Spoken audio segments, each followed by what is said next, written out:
ഇനിയും ഷോക്ക് വിട്ട മാറാത്ത 1962 ബ്ലാക്ക് സോഡ് മസാക്കറിന് ശേഷം 26 വർഷങ്ങൾ കഴിഞ്ഞുള്ള ആ കാലത്തേക്ക് നമ്മൾ വീണ്ടും ഡെറിയിലേക്ക് കടക്കുന്നത് നല്ല ശാന്തസുന്ദരമായ ഒരു മഴക്കാലത്തിലൂടെയാണ്.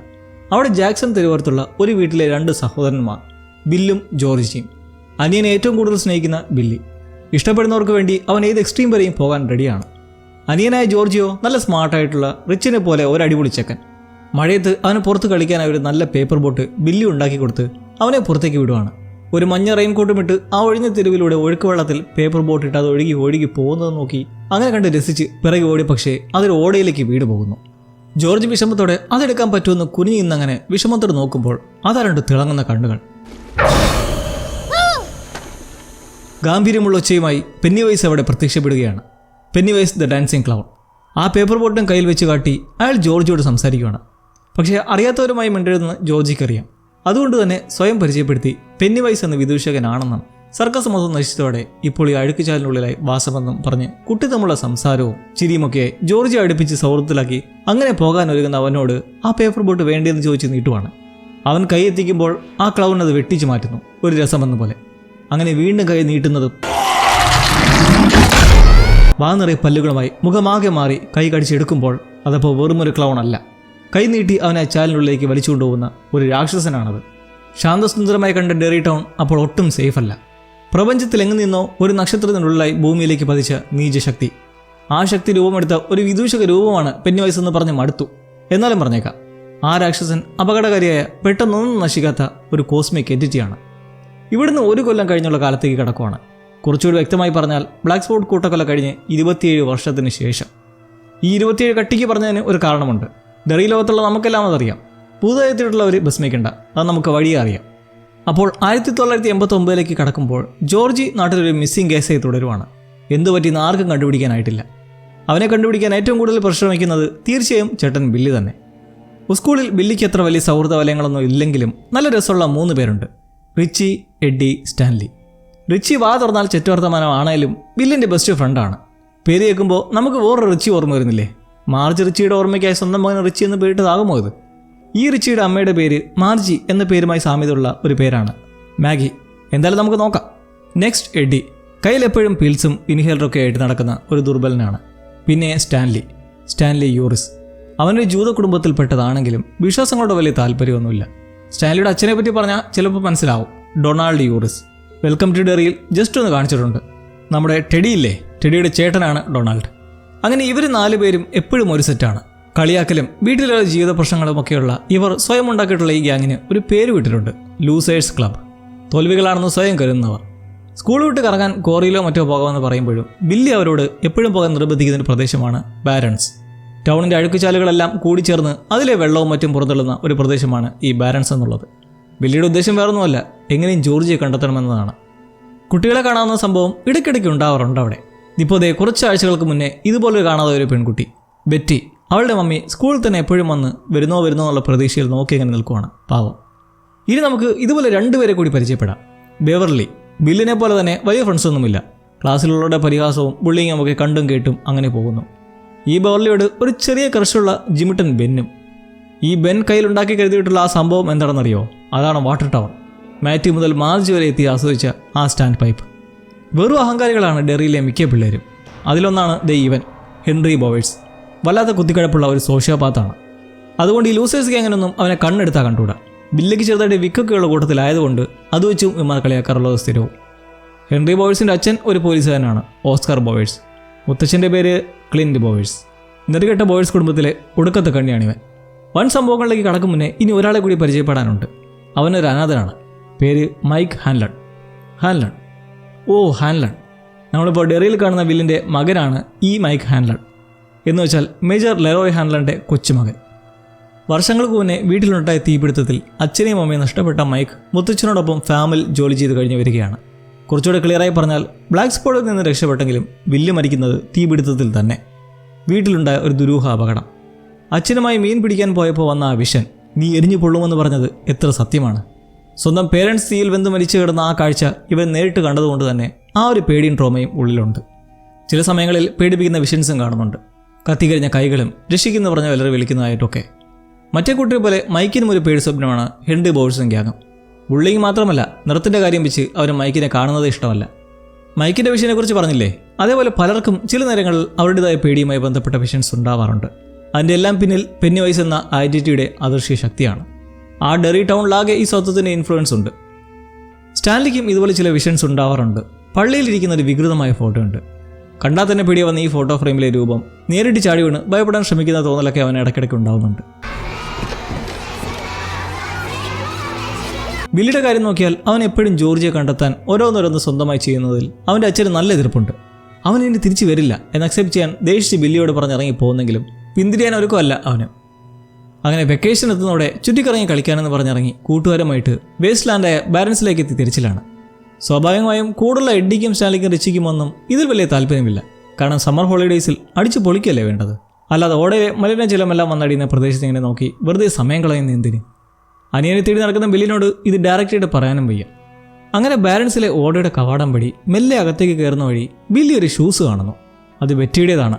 ആഴ്ചകൾക്ക് മുന്നേ കാണാതെ സ്കൂളിലെ പെൺകുട്ടി. ഇത് കണ്ട് ബില്ലി നമുക്ക് ഉള്ളിലേക്കൊന്ന് പോയി നോക്കാമെന്ന് പറയുമ്പോൾ പേടിച്ചു നിന്ന് എഡ്ഡിയും സ്റ്റാനും വേണ്ട തിരിച്ചു പോകാൻ നിൽക്കുമ്പോഴാണ് പെട്ടെന്നൊരുത്തൻ ചാടി വീഴുന്നത്. നമ്മുടെ തടിയൻ കുട്ടൻ ബെന്നാണത്. ശരീരത്തിലൊക്കെ മുറിവുണ്ട്. ഇവരെന്താ സംഭവിച്ചേ?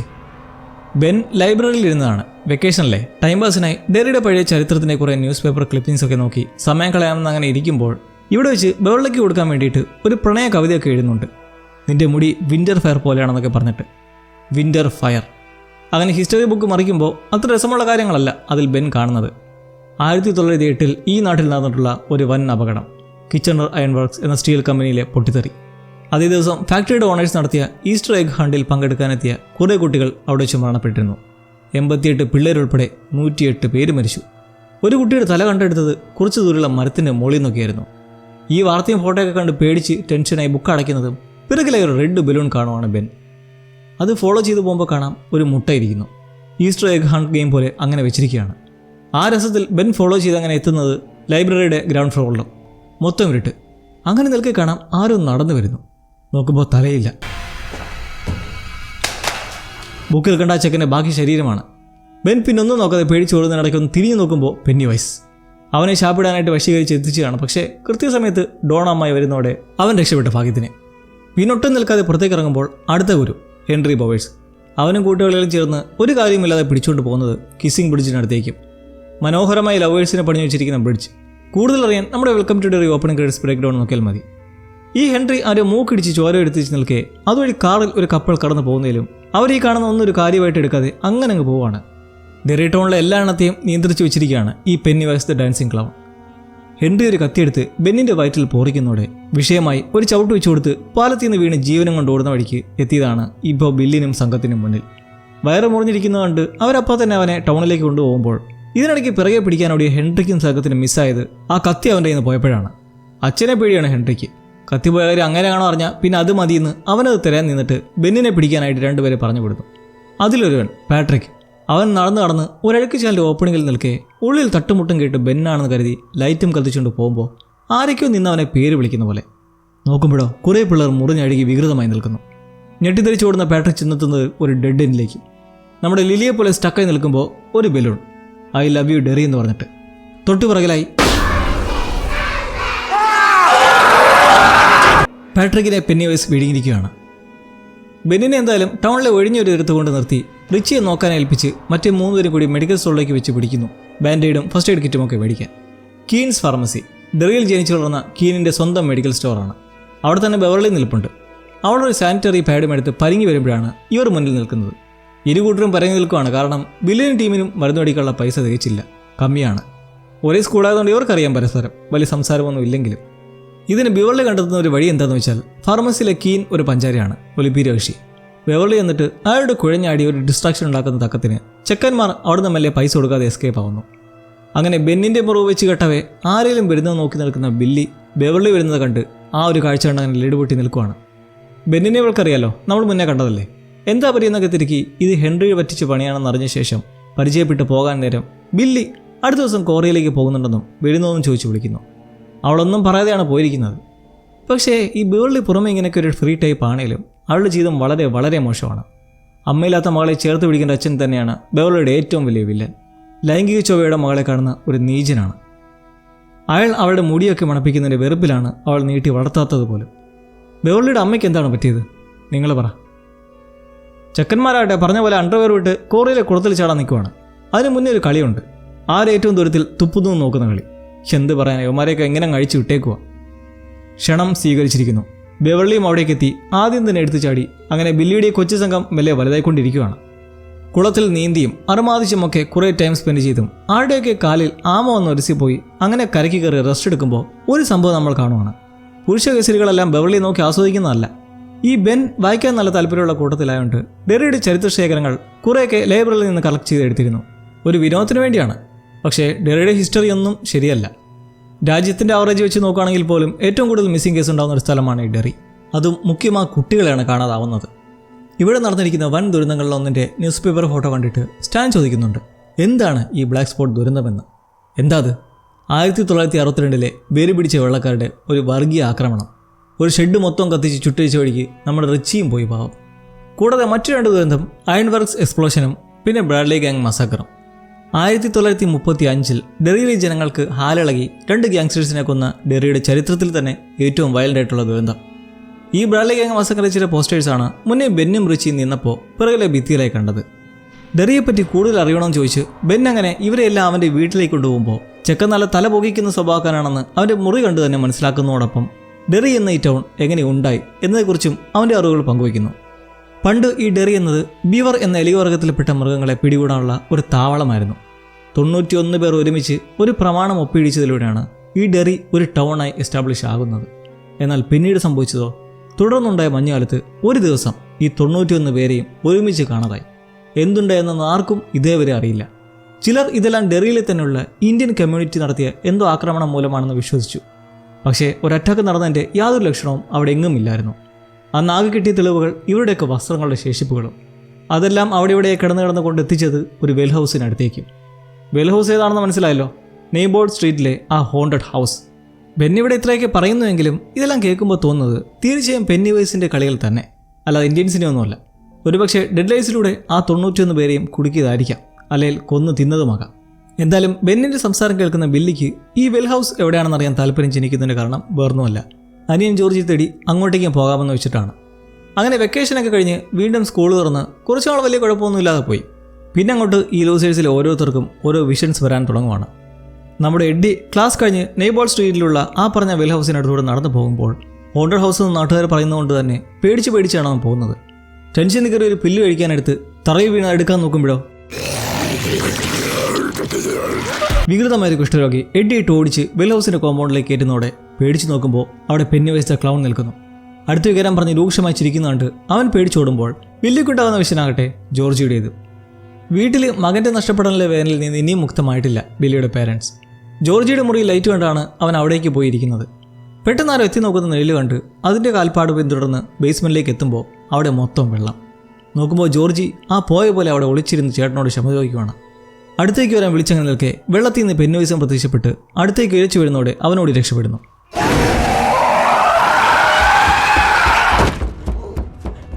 ബെവർലിയുടെ കാര്യത്തിൽ അവൾ സ്കൂളിൽ പോയി തിരികെ എത്തി ബുക്ക് എടുത്ത് മാറ്റുന്നതിനിടയ്ക്ക് ബെന്നിൻ്റെ ആ പ്രണയ കവിത അവനെപ്പോഴും അറിയാതെ ബാഗിലിട്ടതാണ്, അത് കിട്ടി വായിക്കുന്നു. പക്ഷേ പ്രശ്നം അതിൽ പേരില്ലാത്തതുകൊണ്ട് അത് ബില്ലിയാണെന്ന് അവൾ കരുതി. അങ്ങനെ ഇരിക്കെ വാഷ് ബേസിൻ്റെ ഓവിന്ന് ശബ്ദം കേൾക്കുന്നു. ലിലിയും റോണിയും ഒക്കെ കേട്ട പോലെ തന്നെ. അവിടെ മാറ്റിയാണെങ്കിൽ ഇവിടെ കാണാതായ ബെറ്റിയും പാട്രിക്കുമൊക്കെ. ബെവർലി നേരെ പോയി ഒരു ടേപ്പ് എടുത്ത് അതിലേക്ക് വലിച്ചിറക്കി നോക്കുമ്പോൾ അത് തട്ടി നിൽക്കുവാണ്, വേറൊന്നുമില്ല. അങ്ങനെ തിരിച്ചെടുക്കുന്നതും മുടിയും ചോരയൊക്കെ ആയിട്ട് വന്ന് ആ ഓവിന്ന് പിന്നെ ചോര പൊട്ടി ഒഴുകുകയാണ്. നിമിഷ നേരം കൊണ്ട് ആ ബാത്റൂം മൊത്തം രക്തത്താൽ മൂടുമ്പോൾ അതിൽ ബെവർലിയും ഫുൾ റെഡായി കിടന്ന് അലറി വിളിക്കുന്ന കേട്ട് അവളുടെ ഡാഡി വന്ന് നോക്കുമ്പോൾ ഇവിടെ വീണ്ടും ഞെട്ടുന്നത് അയാൾക്ക് ഇതൊന്നും കാണാൻ കഴിയുന്നില്ല. എല്ലാം നോർമലാണ്, ചോര ഒന്നുമില്ല. ഇതോടെ അവൾ അപ്സെറ്റായി. ഇനി ഇതാരോട് പറയും? അതാ എത്തിയിരിക്കുന്നു നമ്മുടെ പുരുഷ കേസരികൾ. ബെവർലി അവരെ ഒരു കാര്യം കാണിക്കാമെന്ന് പറഞ്ഞ് വിളിപ്പിച്ച് ആ ബാത്റൂം കൊണ്ട് കാണിക്കുമ്പോൾ ഫുൾ രക്തമയമായിരിക്കുന്നത് ഇവരെല്ലാം കണ്ട് അന്തം വിടുവാണ്. അപ്പോൾ പിന്നെ അവളുടെ ഡാഡി എന്തുകൊണ്ട് ഇത് കണ്ടില്ല? കാരണം മറ്റൊന്നുമല്ല, പെന്നിവൈസിൻ്റെ സൈക്കിക് എബിലിറ്റി വെച്ച് മൈൻഡിനെ സ്വാധീനിക്കുമ്പോൾ ഉണ്ടാകുന്ന ഒരു ഇല്യൂഷനാണത്. മുന്നേ റോണിയും അവളുടെ മമ്മിയെ കണ്ട് പേടിച്ച് ഓർമ്മയില്ലേ? ഹാങ് ഓടിയെന്ന് നോക്കുമ്പോൾ ആരുമില്ല. അതുതന്നെ ഇതും. പിന്നെ പിള്ളേരെല്ലാം കൂടി ചോരയെല്ലാം കഴുകിക്കളഞ്ഞ് വൃത്തിയാക്കി ബില്ലിയും ബെവർലിയും മാത്രമായി നിൽക്കെ അവൾ ആ കവിതയിലെ വാക്കുകൾ പറയുന്നത് കേട്ട് ബില്ലി വണ്ടടിക്കുന്നുണ്ട്. അപ്പോൾ ആ എഴുത്ത് അവനല്ല എഴുതിയതെന്ന് മനസ്സിലാക്കുന്നു. വൈകാതെ തന്നെ എഡ്ഡിക്കും ബില്ലിക്കും ഇതേപോലെ ദുരനുഭവം ഉണ്ടായതായി പറഞ്ഞു നടക്കുകയാണ് റോഡിൻ്റെ ഓരത്തായി നമ്മുടെ മൈക്ക് ഹാൻലറിൻ്റെ സൈക്കിളും ഹെൻറി ബോവേഴ്സ് ഗ്യാങ്ങുമായി കറങ്ങുന്ന കാറും കാണുന്നത്. കണ്ടാൽ തന്നെ അറിയാം എന്തോ പ്രശ്നമാണ്. എന്താണെന്നറിയാം പിള്ളേർ ഓടി ചെല്ലുമ്പോൾ സംഭവം ഫാമിൽ നിന്ന് ആർക്കും ആട്ടിറച്ചിയായിട്ട് പോയതായിരുന്നു മൈക്ക്. അവനെ പിടിച്ച് അരുവിക്കടുത്ത് കിടത്തി ആ പച്ചമാംസം തിന്നടാന്ന് പറഞ്ഞ് തലയ്ക്ക് പിടിച്ച് അമർത്തുവാണ്. ഇന്നേരം മൈക്കിൻ്റെ മുന്നിൽ പെന്നിവൈസിൻ്റെ ഒരു വിഷൻ വരുന്നുണ്ട്. ഏതോ കുട്ടിയുടെ കൈയുമായിരുന്നു നോക്കുന്നത്. വൈകാതെ പിള്ളേരെത്തി നിറയൂട്ടന്മാരെ കല്ലെടുത്തെറിഞ്ഞ് അവർ തിരിച്ചറിഞ്ഞങ്ങനെ ഒരു തരത്തിൽ ഓട്ടിക്കുന്നു. ഹെൻറി ആവശ്യനായി കിടന്നു പോകുന്നതോടെ അവിടുന്ന് വലിയുമ്പോൾ അങ്ങനെ ഇപ്പോൾ 7 പേരും ആയിരിക്കുവാണ് ലൂസേഴ്സ് ക്ലബ് ഗ്യാങ്ങിൽ. മൈക്കുമായി അടുപ്പമൊന്നുമില്ലെങ്കിലും അവർ അവിടെ ഇവിടെയൊക്കെ വെച്ച് കാണാറുണ്ടായിരുന്നു. ഇപ്പോൾ എന്തായാലും അടുപ്പവുമായി. റീസെൻ്റ്ലി മിസ്സിംഗ് ആയ ഒരു ആൺകുട്ടിയുണ്ട്, എഡ്വാർഡ്. അവൻ്റെ ഒരു കൈ കടിച്ചു കയറിയ നിലയിൽ വാട്ടർ ടൗൺ അടുത്ത് നിന്നായി കണ്ടെത്തിയെന്ന് മൈക്ക് ഹാലൻ പറയുമ്പോൾ അപ്പോൾ ഇക്കാര്യം ഉള്ളിലുണ്ടായതുകൊണ്ടാണ് ഇങ്ങനൊരു വിഷയം ഉണ്ടായത്. അവിടെ വെച്ച് ബെൻ അവൻ്റെ റിസർച്ചിൽ കണ്ടുപിടിച്ച ഒരു കണ്ടെത്തൽ പറയുന്നുണ്ട്. 1908 അയൺവർക്സ് ദുരന്തം, 35 ബ്രാഡ്ലി ഗ്യാങ് കൂട്ടക്കൊല, 62 ബ്ലാക്ക് സ്പോട്ട് നീച്ചതയും. ഇത് വെച്ച് നോക്കിയാൽ എല്ലാ 27 വർഷവും കൂടുമ്പോഴാണ് ഇങ്ങനെയുള്ള പ്രശ്നങ്ങൾ ഉണ്ടാകുന്നത്. ഈ 1989 ഇങ്ങനെയൊക്കെ സംഭവിക്കുന്നതിന് കാരണം വീണ്ടും 27 വർഷം പൂർത്തിയായിരിക്കുന്നു. മൈക്കിൻ്റെ മുത്തച്ഛൻ നമ്മുടെ ലെറോയ് ഹാൻലൻ അവനോട് പറഞ്ഞു കൊടുത്തിരിക്കുന്നത് ഈ ഡെറി ടൗണിനെയൊക്കെ ഒരു ശാപം ബാധിച്ചിട്ടുണ്ട്, ഒരു നീചശക്തി. അതാണ് ഈ നാടിനെ നശിപ്പിക്കുന്നത് എന്നാണ്. That is it. ഓരോരുത്തരുടെയും മനസ്സിലെ പേടി മനസ്സിലാക്കി ആ ഒരു രൂപത്തിൽ അവരുടെ മുന്നിലേക്ക് എത്തി ഭയം ജനിപ്പിക്കുന്നതാണ് അതിൻ്റെ ഹോബി. ഇവിടെ ഇപ്പോൾ നോക്കിയാൽ റിച്ച് ഒഴിച്ച് ബാക്കി എല്ലാവർക്കും ഓരോ ദുരനുഭവങ്ങൾ ഉണ്ടായിട്ടുണ്ട്. മൈക്കിന് അവൻ്റെ മാതാപിതാക്കളുടെ പൊള്ളിയ ശരീരം കണ്ടുണ്ടായ വിഷൻ. ബെവർലിയുടേത് കണ്ടില്ലേ, ബാത്റൂമിലെ രക്തച്ചാട്ടം. ബില്ലിക്ക് ജോർജിയുടെയും, എഡ്ഡിക്ക് കുഷ്ഠരോഗം ബാധിച്ചവൻ്റെയും, ബെന്നിന് തലപോയ ചെക്കൻ്റെയും, സ്റ്റാൻലിക്ക് ഒരു പെയിൻറ്റിങ്ങിൻ്റെയും. ഇനി റിച്ചി മാത്രമേ ബാക്കിയുള്ളൂ. അവനാണെങ്കിൽ ഏറ്റവും പേടി ക്രൗൺ വേഷം ധരിച്ചവരെ കാണുന്നത്. ബെന്നിൻ്റെ കയ്യിൽ ഡെറിയുടെ പഴയകാല മാപ്പിൻ്റെ ഒരു സ്ലൈഡുണ്ട്. അതും പുതിയ മാപ്പും വെച്ച് നോക്കി കണ്ടെത്തുന്നൊരു കാര്യം, ഈ ബ്ലാക്ക് സ്പോട്ടും ബ്രാഡ്ലി ഗ്യാങ് മസാക്കറും അയൺവർക്സ് പ്രശ്നങ്ങളെല്ലാം നടന്നിരിക്കുന്നതിൻ്റെ അടുത്തായി വലിയ അഴുക്ക് ചാലുകളുണ്ട്. ഈ ചാലുകളെല്ലാം ചെന്ന് കണക്റ്റ് ആവുന്ന ഒരേ ഒരിടം എവിടെയാണത്? അത് തന്നെ, വെൽ ഹൗസ്. ഈ പേര് കേൾക്കുന്നതും എഡ്ഡിക്ക് വെപ്രാളം കയറുവാണ്. കാരണം മുന്നേ അവിടെ വെച്ചല്ലേ അവനൊരു റിയൽ നൈറ്റ് മെയർ ഉണ്ടായത്. അവിടേക്ക് പോകുന്നതിനെപ്പറ്റി ചിന്തിക്കുകയോ വേണ്ടെന്ന് അലച്ചുകൊണ്ട് നിൽക്കെ ആ പ്രൊജക്ടർ താനേ വർക്കാവുന്നു. ഫോട്ടോസ് മാറി വന്ന് അതിൽ ബില്ലിയുടെ ഫാമിലി ഫോട്ടോ. അവൻ്റെ മമ്മിയുടെ സ്ഥാനത്ത് നോക്കുമ്പോൾ കാണാം പെന്നിവൈസിൻ്റെ മുഖം. അത് വീണ്ടും ഭീകരമായി വരുന്നതോടെ പ്രൊജക്ടർ തട്ടിത്തെറിപ്പിച്ചിട്ടും ആ ക്ലൗൺ ഫോട്ടോ അങ്ങനെ നിന്നിട്ട് പിള്ളേരെ വൻതോതിൽ പേടിപ്പിക്കുന്നതും അവർ പുറത്തേക്ക് ഇറങ്ങുന്നതോടെ സ്ഥിതി ശാന്തമാവുന്നു. പേടിപ്പിക്കാൻ കിട്ടുന്ന ഒരവസരവും ഈ പെന്നിവൈസ് പഹയൻ വെറുതെ കളയില്ല. ബില്ലി എന്തായാലും ബെൽ ഹൗസിൽ പോയി ജോർജി അവിടെ ഉണ്ടോ നോക്കാനുള്ള തീരുമാനത്തിലാണ്, ആര് വന്നാലും ഇല്ലെങ്കിലും. അങ്ങനെ നെയ്ബോർഡ് സ്ട്രീറ്റിലേക്ക് എത്തി അവൻ കയറുന്നതും ക്ലബിലെ ബാക്കിയുള്ളവർ എത്തുകയാണ്. അവനെ അപകടത്തിലേക്ക് ഒറ്റയ്ക്ക് ചാടിക്കരുതല്ലോ. അങ്ങനെ അവിടെ ഒരു ഡിസിഷൻ എടുത്ത് 3 പേരെ പുറത്ത് ഒരു കരുതലായി നിർത്തി ബില്ലി റിച്ചിക്കും എഡ്ഡിക്കുമൊപ്പം ഉള്ളിലേക്ക് കയറുന്നു. റിച്ചിക്ക് പ്രശ്നം അവിടെ തുടങ്ങുവാണ്. പൊടി പിടിച്ച് കിടക്കുന്ന ആ വീട്ടിലായി അവന് തന്നെ കാണുവാനില്ലെന്നുള്ളൊരു പോസ്റ്റർ. ഇതുകൊണ്ട് പരിഭ്രാന്തിയിലാകുന്ന അവനെ ബില്ലി ഇതെല്ലാം ആ സാധനത്തിൻ്റെ ഓരോ ട്രിക്കുകളാണെന്ന് പറഞ്ഞ് സമാധാനിപ്പിക്കുക. മുകളിലൊരു പെണ്ണിൻ്റെ അലർച്ച രക്ഷിക്കെന്നും പറഞ്ഞ് മെല്ലെ ചെന്ന് നോക്കുമ്പോൾ അവിടെ ബെറ്റിയാണ്, കാണാതെ പോയിട്ടുള്ള ആ പെൺകുട്ടി. പെട്ടെന്ന് എന്തോ ഉള്ളിലേക്ക് വലിച്ചെടുക്കുന്നത് കണ്ട് മൂവര് നടക്കുമ്പോൾ എഡ്ഡി പിറകിൽ നിന്നാരോ വിളിക്കുന്ന പോലെ. ഒടുവിൽ സംഭവിക്കുന്നതോ അവർ രണ്ടൊരു മുറിയിലായി തന്നെ ലോക്കാവുന്നു, എഡ്ഡി ഒറ്റയ്ക്കും. അവന് വീണ്ടും കുഷ്ഠരോഗിയുടെ പേടിപ്പിക്കൽ വന്ന് താഴേക്ക് വീഴുന്നതും പാവത്തിൻ്റെ കൈ ഒടിയുന്നു. മുറിക്കകത്ത് പറ്റിയില്ല, അതൊരു കളിപ്പീരായിരുന്നു. റിച്ചി എഡ്ഡിയെ പോലെ ആരോ വിളിക്കുന്നത് കണ്ട് തൊട്ടടുത്തുള്ള മുറിയിൽ കയറവേ അതും ലോക്കാവുന്നു. പിന്നെ അവന് പെരുന്നാളാണ്. അത് ഈ മൊത്തവും ക്ലൗണിൻ്റെ കുറേ രൂപങ്ങൾ. ഇതെല്ലാം കണ്ട് ഫ്രീസായി നിൽക്കെ റിച്ചിയെ കണ്ടുകിട്ടി എന്നൊരു പോസ്റ്ററുള്ള പെട്ടി തുറക്കുമ്പോൾ അതിൽ അവൻ്റെ ചീഞ്ഞളഞ്ഞ പോലത്തെ കളിപ്പാട്ടം. അതടയ്ക്കുന്നതും എങ്ങനെയൊക്കെയോ പുറത്തു കിടക്കുമ്പോൾ പെന്നിവൈസിൻ്റെ അടുത്ത പ്രകടനം എഡ്ഡിക്ക് മുന്നിലുള്ള കബോർഡിൽ നിന്ന് എങ്ങനെയാണ്ടൊക്കെയോ ഇറങ്ങി വന്ന് അവനടുത്തേക്ക് എത്തി കൊതിയൂറി തിന്നാനായി വാ തുറക്കുന്നതും മറ്റു രണ്ടുപേരും എത്തുകയാണ്. അവിടെ നിനക്ക് പാഞ്ഞെടുക്കുന്ന അതേ സമയം തന്നെ ബെവർലി വന്നിട്ട് ഒരൊറ്റ കയറ്റി. ആ ഭീകരരൂപം കൂടുതൽ ഭീകരമാകുന്നതോടെ ഓടി നടന്നൊരു ആക്രമണം നടത്തി ബെന്നിൻ്റെ വയറും പോത്തി തിരിച്ചു പോകുന്നു. ധൈര്യത്തോടെ ബില്ലി പിറകെ പോയി നോക്കുമ്പോൾ കാണുന്നത് വീട്ടിനുള്ളിലെ കിണറിലേക്ക് ഇറങ്ങി പോകുന്നതും ഡിക്കും ഹാലഡുമൊക്കെ പണ്ട് തിരച്ചിൽ നടത്തിയ അതേ കിണർ. അങ്ങനെ ആ വീട്ടിൽ നിന്ന് പുറത്തു കടന്ന് പിന്നെ പ്രശ്നങ്ങളൊരു ചാകരയാണ്. എഡ്ഡിയുടെ കൈയൊടിച്ച് നാശങ്ങളെന്ന് പറഞ്ഞ് അവരെ ശപിച്ച് അവൻ്റെ അമ്മ വന്ന് കൂട്ടിക്കൊണ്ട് പോകുന്നതിന് പിറകെ റിച്ചി ബില്ലിയുമായി അടിയിടുന്നു. കാരണം അവൻ പിടിവിട്ട് ജോർജ് മരിച്ചെന്നും തേടുന്നൊക്കെ വെറുതെയാണെന്നൊക്കെ പറഞ്ഞ് അത് ബില്ലിക്ക് വിഷമവും ദേഷ്യമായി. അങ്ങനെ ഒടുക്കം ലൂസേഴ്സ് ഗ്യാങ്ങിൽ വിള്ളൽ വീണ് അവിടെ അവരെല്ലാം സ്പ്ലിറ്റ് ആവുകയാണ്. ഇതൊക്കെയാണ് പെന്നിവൈസിന് ആവശ്യം, എല്ലാവരെയും അകറ്റി ഒറ്റയ്ക്കാക്കുക. അങ്ങനെ അടുത്തൊരു മാസം ഒരു കളിച്ചിരിയുമില്ലാതെ പോയി അവരവരുടെ കാര്യങ്ങൾ നോക്കി നടന്ന് പോയിക്കൊണ്ടിരിക്കെ ഹെൻറിയെ വെച്ച് പെന്നിവൈസ് ഒരു പണി ചെയ്യിപ്പിക്കുകയാണ്. അന്ന് ബെന്നിനെ പിടിക്കാൻ പോയപ്പോൾ മിസ്സായ കത്തി അവൻ്റെ വീടിൻ്റെ പോസ്റ്റ് ബോക്സ് വഴി തിരിച്ചെത്തുമ്പോൾ അതാരുടെ പരിപാടിയാണെന്ന് മനസ്സിലായി കാണുമല്ലോ. ഒന്നാമതേ അവൻ്റെ അച്ഛൻ്റെ മേൽ നല്ല ദേഷ്യത്തിലിരുന്നായിരുന്നു. കാരണം കൂട്ടുകാരുടെ മുന്നിൽ വെച്ച് പോലീസുകാരനായ അവൻ്റെ അച്ഛൻ ഓസ്കർ ബോവേഴ്സ് ബീരു എന്ന് പറഞ്ഞ് കളിയാക്കിയതിൻ്റെ നല്ല ചുരുക്കുണ്ട്. ആ ദേഷ്യത്തിൽ കത്തിയുമായി വീട്ടിലേക്ക് എത്തുമ്പോഴോ ടി വിയിലെ പ്രോഗ്രാമിൽ ഡയറക്ടർ ഹെൻറിയോട് പറയുവാണ് അച്ഛനെ കൊല്ലാൻ. പെന്നിവൈസിൻ്റെ പ്രഭാവമാണത്. അങ്ങനെ അവൻ ആ ദുർബല നിമിഷത്തിൽ സ്വന്തം അച്ഛനെ കൊല്ലുന്നതും പിന്നെ ടി വിയിൽ എല്ലാവരെയും കൊല്ലുകൊല്ലെന്ന് പ്രോത്സാഹിപ്പിക്കുന്ന കണ്ട് അവന് തിളച്ചു കയറുമ്പോൾ ഇന്നേരം ബെവർലിയുടെ വീട്ടിൽ അവൾ ആണുങ്ങളുമായി കറങ്ങി നടക്കുന്നതിനെ ചോദ്യം ചെയ്ത് ഡാഡിയുമായി വഴക്കായി അടിയായി അങ്ങനെ ഓടി ബാത്റൂമിൽ കയറി നിൽക്കെ ബെവർലി ആ സാഹചര്യത്തിൽ കയ്യിൽ കിട്ടുന്ന ഒരു സംഭവം എടുത്ത് അയാളെ അടിച്ചു വീഴ്ത്തുന്നു. തിരിയുന്നതും പെന്നിവൈസ്. ബെവർലി അത് പിടിപിടിക്കുകയാണ്. ഇക്കാര്യം ആദ്യമായി അറിയുന്ന ബില്ലിയാണ്. മറ്റുള്ളവരുമായി വലിയ അടുപ്പമൊന്നും ഇല്ലെങ്കിലും അവനുകളുമായി അടുപ്പത്തിലായിരുന്നു. ബാത്റൂമിൽ അവളുടെ ഡാഡി വീട് നടക്കുന്നു, ഒപ്പം ചോരോണ്ട് എഴുത്തും. അവളെ തേടി വന്നാൽ നീയും തീരുമെന്ന് പറഞ്ഞിട്ട് ബില്ലി എന്ത് ചെയ്യുന്നു? ഇക്കാര്യം റിച്ചിയെയും എഡ്ഡിയും സകലരെയും അറിയിക്കുന്നു. കൂടുള്ളവർ ആപത്തിൽപ്പെട്ടാൽ പിന്നെ അവർ ചുമ്മാ ഇരിക്കുമോ? അങ്ങനെ സംഘം വീണ്ടും രണ്ടും കൽപ്പിച്ച് വിൽ ഹൗസിലേക്ക് എത്തുകയാണ്. ആടിനെ കൊല്ലുന്ന തോക്കുമായി മൈക്കും കൂർത്ത കമ്പികളുമായ ബില്ലിയും പിന്നെ മറ്റുള്ളവരും കൂടി ഒരിക്കലും പിരിയതെന്ന് പറഞ്ഞ് അകത്തേക്ക് കിടക്കുവാണ്. കാരണം ഒരുമിച്ച് നിന്നാൽ ബലമാണ്. അതുകൊണ്ടാണ് പെന്നിവൈസ് അവരെ സ്പ്ലിറ്റ് ചെയ്യിക്കാനുള്ള മൈൻഡ് മാനിപ്പുലേഷൻ നടത്തുന്നത്. അങ്ങനെ കയർ സംഘടിപ്പിച്ച് കിണറ്റിലേക്ക് ഇറങ്ങി കാണുന്ന ഒരറയിലേക്ക് കയറുവാണ്. മൈക്ക് മുകളിൽ നിന്ന് കയറി പിടിച്ചു കൊടുക്കുന്നുണ്ട്. ബോധം വന്ന് എഴുന്നേൽക്കുന്ന ബെവർലി ഇന്നേരം ആ ഓടയ്ക്കുള്ളിൽ എവിടെയാണ്. കാണുന്ന കാഴ്ചയെല്ലാം വൻ ഭീകരം. പെന്നിവൈസ് ദ ക്ലൗൺ എന്നുള്ള ഒരു സ്റ്റേജ് പെട്ടിയും അപ്പുറത്തായി കുറേ ശരീരങ്ങൾ കൂനിയായി ഒഴുകിക്കൊണ്ടങ്ങനെ നിൽക്കുന്നു. ഈ സ്റ്റേജ് പെട്ടി പണ്ട് ബോബ് ഗ്രേ പെന്നിവൈസായി കാർണിവൽ സർക്കസ് നടത്തി വന്നിരുന്ന സംവിധാനമാണ്. അവിടെ ചെല്ലായിരുന്നോ ഈ എൻറ്റിറ്റി കുട്ടികളെ ആകർഷിക്കുന്ന ആളാണെന്ന് മനസ്സിലാക്കി ബോബ് ഗ്രേ പിടികൂടി ആ രൂപം എടുത്തത്. ആ ഫ്ലോട്ട് ചെയ്യുന്ന ബോഡീസ് എല്ലാം പെന്നിവൈസിൻ്റെ ഇരകളാണ്. അവരുടെ ആത്മാക്കൾ അയാൾക്കുള്ളിൽ തന്നെ കിടന്ന് നരയിക്കുകയാണ് എന്നത് മറ്റൊരു സത്യം. ബവളിലേക്ക് മുന്നിലേക്ക് അത് രാക്ഷസൻ പ്രത്യക്ഷപ്പെട്ട് പിടികൂടുന്നതിലും അവൾ തനിക്ക് പേടിയില്ലെന്നും പറഞ്ഞ് ധൈര്യത്തോടെ നിൽക്കുന്നത് പെന്നിവൈസിനൊരു ക്ഷീണമാണ്. വെൽക്കം ടു ഡെറിയുടെ ഒരു എപ്പിസോഡിൽ വില്ലൊരിക്കൽ പറഞ്ഞ പോലെ വേട്ടയാടുന്ന മൃഗങ്ങൾ ഇരയെ തിന്നും മുന്നേ നല്ല രീതിക്ക് പേടിപ്പിക്കാറുണ്ട്. കാരണം ആ ടൈമിൽ ഉണ്ടാവുന്ന അഡ്രിനാലിൻ റഷ് മൂലം ശരീരത്തിൽ നിന്നൊരു പ്രത്യേക ആസക്തിയുള്ള ഗന്ധം പുറപ്പെടുവിക്കും. അപ്പോൾ രുചി ഏറുമെന്നുള്ളത് കൊണ്ടാണ് പെന്നിവൈസ് കുട്ടികളെ കൊല്ലും മുമ്പ് ഭയപ്പെടുത്തുന്നത്. ഇപ്പോൾ അവൾക്ക് പേടിയില്ലെന്ന് പറയുന്നതും ഒന്ന് മണത്തു നോക്കി നിന്നെ ഞാൻ പേടിപ്പിക്കാമെന്ന് പറഞ്ഞ് ചെയ്യുന്നതോ ആ തല പിളർന്ന് അവളുടെ ആത്മാവിനെ അതിലേക്ക് വലിച്ചു കയറ്റുന്നു. ആ കാണുന്ന 3 ലൈറ്റുകൾ അതാണ് ഈ എൻറ്റിറ്റിയുടെ യഥാർത്ഥ രൂപം.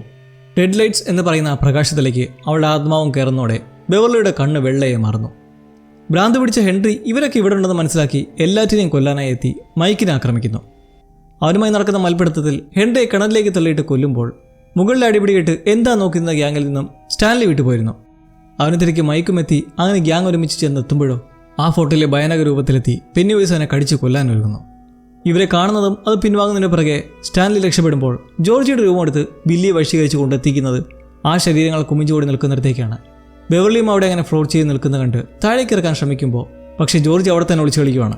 അവനെ രക്ഷിക്കാമെന്നങ്ങനെ വീണ്ടും പിന്നാലെ പോകുമ്പോൾ ബാക്കിയുള്ളവരെത്തി ബെവർലിയുടെ അവസ്ഥ കാണുന്നു. ബെന്നിന് ഇത് കണ്ടിട്ട് സഹിക്കാൻ വയ്യ. അവർ ഒരു തരത്തിൽ പിടിച്ച് താഴേക്ക് ഇറക്കി വിളിക്കുമ്പോഴൊന്നും ഒരനക്കവുമില്ല. ഒടുവിൽ ബെൻ ചെയ്യുന്നതോ അവളെ കെട്ടിപ്പിടിച്ച് കിസ് ചെയ്യുകയാണ്. അത്ഭുതമെന്ന് പറട്ടെ നിമിഷങ്ങൾക്കുള്ളിൽ ബെവർലി നോർമലാവുകയാണ്. ഇതെങ്ങനെ സംഭവിച്ചു? ലവ്, സ്നേഹം, നിഷ്കളങ്കമായ സ്നേഹത്തിന് ആ ഡെഡ് ലൈസിൽ പെട്ടവരുടെ കോൺഷ്യസ്നെസ്സിനെയും സോളിനെയും തിരികെ കൊണ്ടുവരാൻ സാധിക്കും. ബെന്നിൻ്റെ സ്നേഹത്തിൽ ബെവർലി തിരിച്ചെത്തുമ്പോൾ അവിടെ ബില്ലി ഒടുവിൽ ജോർജിയെ കണ്ടെത്തിയിരിക്കുകയാണ്. എനിക്ക് വീട്ടിൽ പോകണമെന്നും എല്ലാവരെയും മിസ് ചെയ്ത് കുറേ നാളെ വിഷമിച്ചിരിക്കുകയാണെന്നൊക്കെ കരഞ്ഞു പറയുന്നത് നോക്കി നിൽക്കെ ബാക്കിയുള്ളവരും എത്തുന്നു. ബില്ലിയും വളരെ ഇമോഷണലായി അനിയനോട് സന്തോഷം സങ്കടമെല്ലാം പറഞ്ഞിട്ട് പെട്ടെന്ന് ആ തോക്കെടുക്കുവാണ്. നീ എൻ്റെ ജോർജി അല്ലെന്ന് പറഞ്ഞിട്ട്. കാരണം അവൻ ആ കുവിഞ്ഞു കൂടിയെന്ന കാഴ്ച കണ്ടപ്പോഴേ അക്സെപ്റ്റ് ചെയ്തു ജോർജ് ഇനി തിരിച്ചു വരാൻ പോകണില്ലെന്ന്. വെടിവെക്കുന്നതും തെറിച്ചു വീഴുന്ന ബില്ലി ഉടൻ തന്നെ യഥാർത്ഥ രൂപത്തിലേക്ക് എത്തുന്നു. പിന്നെ അവിടെ പെന്നിവൈസിൻ്റെ ആക്രമണമാണ്. കുട്ടികൾ ശക്തമായി തന്നെ നേരിട്ട് ഒടുവിൽ ബില്ലിയെ പിടിയിലാക്കി ഇവനെ എനിക്ക് തന്നിട്ട് പോയാൽ നിങ്ങളെ ഒന്നും ചെയ്യില്ലെന്നും തിരികെ വിശ്രമത്തിലേക്ക് ഞാൻ പോകാമെന്നും പറയുന്നു. പിന്നെ നിങ്ങൾക്ക് കുറേ കൊല്ലം നല്ലൊരു ജീവിതം പേടിക്കാതെ ജീവിക്കാം. ഇന്ന് മയക്കാൻ നോക്കുന്നതിലും they are best friends. Richie തന്നെ അതിനെ കൊല്ലാൻ മുന്നിട്ടിറങ്ങുന്നതിന് പിന്നാലെ മൈക്കൊരു കുന്തമെടുത്ത് കുത്തിയുമൊക്കെ പെന്നിവൈസിനെ ശക്തമായി ഉപദ്രവിക്കുന്നതിലും അത് നശിക്കുന്നേയില്ല. ഓരോരുത്തരുടെയും ഭയത്തിൻ്റെ ഓരോ രൂപം എടുക്കുമ്പോഴും പിള്ളേരുടെ ധൈര്യത്തിന് മുന്നിൽ പതറിപ്പോകുന്ന അവസ്ഥ. ഒടുവിൽ ബില്ലി മനസ്സിലാക്കി പറയുവാണ്, നീ ബെവർലി ഒന്നും ചെയ്യാഞ്ഞത് അവൾക്ക് നിന്നെ പേടി തോന്നിയില്ല. അതുകൊണ്ടാണ് ഞങ്ങൾക്കാർക്കും നിന്നെ കണ്ടിട്ട് ഭയം തോന്നുന്നില്ല. പക്ഷെ നീയാണിപ്പോൾ പേടിക്കുന്നത്. കാരണം ഇനി എന്ത് ഭക്ഷിക്കുമെന്നോർത്ത്. ഒരു ഭീരുവാണ് നീ എന്ന് പറയുന്നതും അത് മെൻ്റലി തളർത്തുന്ന പോലെ പെന്നിവൈസ് വീക്കായി നിൽക്കുന്നു. അവർ വീണ്ടും ആക്രമിക്കാൻ ഒരുങ്ങുന്ന കണ്ട് പതറി തൊട്ടടുത്തുള്ള കിണറിലേക്ക് ചാടി നിൽക്കുന്നതിന് പിറകെ അവിടുന്ന് പിൻവാങ്ങുന്നു. കാരണം ലോസേഴ്സ് എല്ലാം അവരുടെ ഭയത്തെ നേരിടുക തന്നെ ചെയ്ത് പെന്നിവൈസിനെ അറിഞ്ഞ പുറച്ച് ആക്രമിച്ചതിലൂടെ ഉള്ളിലെ യഥാർത്ഥ രൂപമായ ഓറഞ്ച് ലൈറ്റ്സിന് ക്ഷതമേൽക്കാനുള്ള സാധ്യത ഉണ്ടായി. ഇതോടെ തിരികെ ഓടയിലേക്ക് പോയി ഒളിക്കുന്നെങ്കിലും അത് നശിക്കുന്നില്ല എന്നത് ഉറപ്പാണ്. ഇനിയും വരും എന്നത് തീർച്ചയും. എന്തായാലും പെന്നിവൈസ് പറയുന്നതോടെ ആ ഒഴുകി നടന്നതിൻ്റെ ശരീരങ്ങളെല്ലാം മെല്ലെ താഴേക്ക് പതിക്കാൻ തുടങ്ങുന്നു. അവിടെ അടുത്തായി ജോർജിയുടെ ജാക്കറ്റ് കണ്ട് ബില്ലിയും ഒടുക്കം അവൻ്റെ മരണം അക്സെപ്റ്റ് ചെയ്ത് പൊട്ടിക്കരഞ്ഞങ്ങനെ 1 മാസം കഴിഞ്ഞിരിക്കുന്നു. ബെവർലി ആ ഒരു അവസ്ഥയിലായിരുന്ന സമയത്ത് അവൾക്ക് നിർജീവമായൊരു ഫീലിംഗ് ആയിരുന്നു. ആ ഫീലിങ്ങിൽ കണ്ടൊരു കാര്യം, ഭാവിയിൽ ഈ ഗ്യാങ് എല്ലാം വലുതായി വീണ്ടും ഒരുമിച്ച് ആ ചാനലിനുള്ളിൽ നിൽക്കുന്നതായി. ഇതേക്കുറിച്ച് അവൾ ഗ്യാങ്ങിനോട് പങ്കുവയ്ക്കുമ്പോൾ അതെന്താണ് അങ്ങനെ ഒരു വിഷൻ ഉണ്ടായെന്ന് ഒരു പിടിയുമില്ല. പക്ഷേ നമുക്കറിയാം, മുന്നേ പറഞ്ഞില്ലേ, ഭാവി കാലം കാണാനുള്ളൊരു സാഹചര്യം ഉണ്ടാവുന്നുണ്ട് ആ ഡെഡ്ലൈൻസിന് മുന്നിൽ പെട്ടാൽ. ബില്ലി ഇവിടെ വെച്ച് എല്ലാവരുടെയും കൈമുറിച്ച് രക്തത്തിന് മേലൊരു ശബ്ദമെടുക്കുകയാണ്. ഇനി വീണ്ടും ആ സാധനം തിരികെ വന്നാൽ അതെപ്പോഴായാലും നമ്മളുള്ള കാലത്താണേൽ എവിടെയായിരുന്നാലും തിരികെ ഇവിടെ എത്തിയിരിക്കും. അങ്ങനെ അവർ ഓരോരുത്തരായി പിരിയുമ്പോൾ ബെവർലി ഇനി അവളുടെ ആൻറ്റിയുടെ വീട്ടിലേക്ക് പോവാണ്. ഡാഡി മരിച്ചിട്ടില്ലെങ്കിലും ഇനി അയാളുടെ കൂടെ ജീവിക്കാൻ വയ്യ. ആൻറ്റിയുടെ വീട്ടിലാകുമ്പോൾ എത്ര കാലം വേണമെങ്കിലും കുഴപ്പമില്ലാതെ ജീവിക്കാം. അങ്ങനെ പോകുന്നതിന് മുന്നേയായി ബില്ലിയുടെ സ്നേഹം അവളെ ഒരു ചുംബനത്തിലൂടെ അറിയിക്കുന്ന ആ നിമിഷത്തിൽ ചങ്ങായിമാരെ ഈറ്റിൻ്റെ താണ്ഡവത്തിന് താൽക്കാലികമായി ഒരു ശമനം ഉണ്ടാവുകയാണ്. ഇവരെല്ലാം ഭാവിയിൽ ഇനി നേരിടേണ്ടത് എത്ര ഭീകരമായ സംഭവങ്ങളാണെന്ന് ചാപ്റ്റർ 2 കണ്ടവർക്ക് ഓർത്തെടുക്കാവുന്നതേ ഉള്ളൂ. അപ്പോൾ എന്തായാലും നമുക്ക് ഏറ്റവും പുതിയ ഡെറി കാഴ്ചകളുമായി see you very soon. Take care and ശുഭമസ്തു.